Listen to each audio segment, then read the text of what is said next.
Today is June 8th and the first day I start recording my life.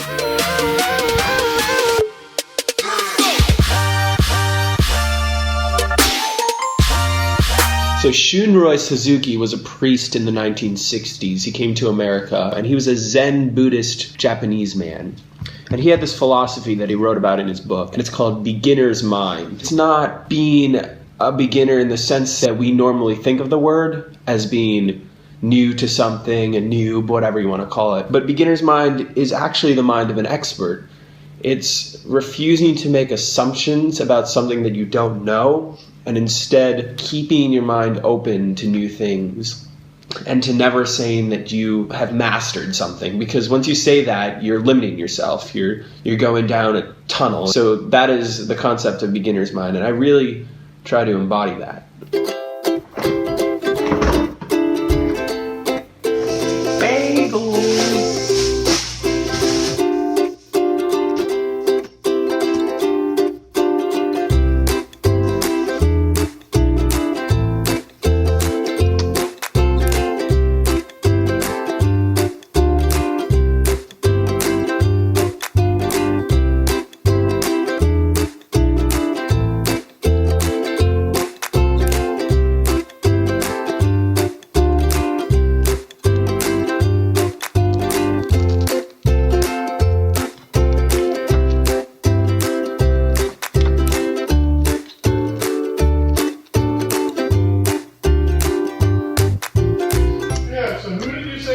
Coming here next?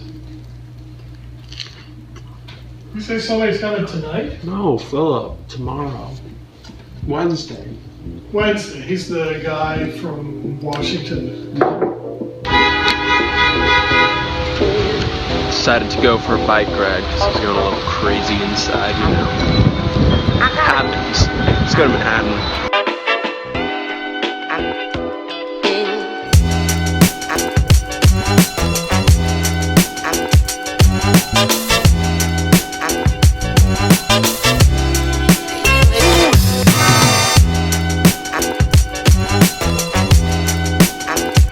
The reason that time lapse was so ridiculously bumpy and all over the place is because I had it mounted to this thing on the front of my bike. I'm using my phone to record this because, okay, long story, my camera got stolen in Grinnell and it is currently in the police station. It's ridiculous. I don't have my camera for all summer, so I'm having to make do with my phone for now. So I'm not going to do that anymore because it's super sketch. That little thing I had mounted my phone to on the front of my bike.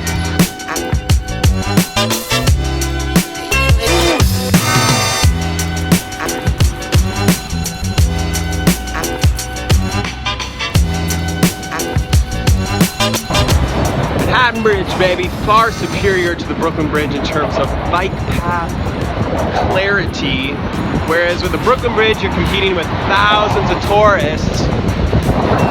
There's no one. There are trains though.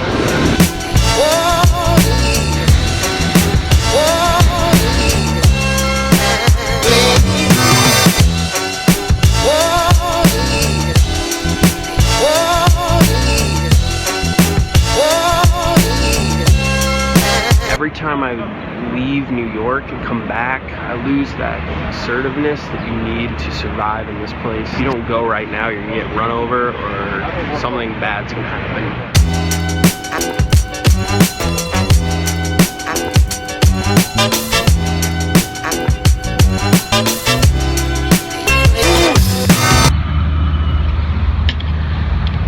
I was just thinking something.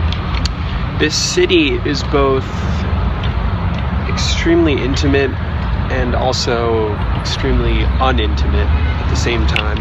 It appears to be very intimate because there are so many people convulging and moving in and out of each other all the time. You're constantly in direct contact with someone else, whether on the subway or just on the streets, biking, anything you're doing, there's someone right there with you.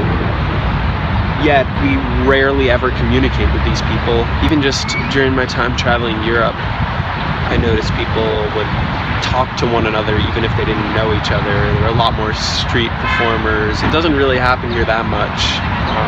You see the occasional come together of people, whether it be like some big festival or street fair, but on a day-to-day basis, people are just so absorbed in themselves. And I know this has been talked about before plenty of times. You've probably heard it from, I mean, you'd know it if you live in New York, that's for sure. But it's just crazy to think of that we're all here, yet we're not. We're not at all connected. And so I think one of my goals, or like something I've been thinking about a lot, is like, how can I bridge the gap between people in a place like this, without forcing it, just finding ways through creativity, really, to bridge that gap. Because it's cool when you do. You get to hear a lot of like really interesting stories from people that you'd never interact with on any other basis. So yeah.